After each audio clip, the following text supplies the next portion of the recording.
தயை நீரை தாயே அரசியே வாழ்க.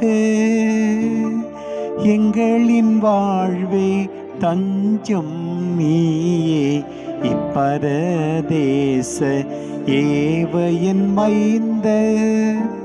உம்மையே நோக்கி அழைக்கின்றோமே, கண்ணீர் சூழ்ந்த உலகில் நின்று கவலை மிகுந்து கண்ணீர் சிந்தி.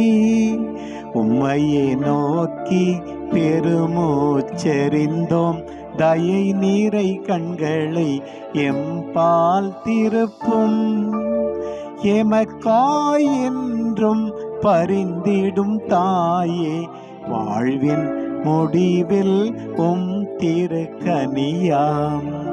திவ்ய இயேசு தரிசனம் தாரும், தயையே அன்பே கன்னி மரியே.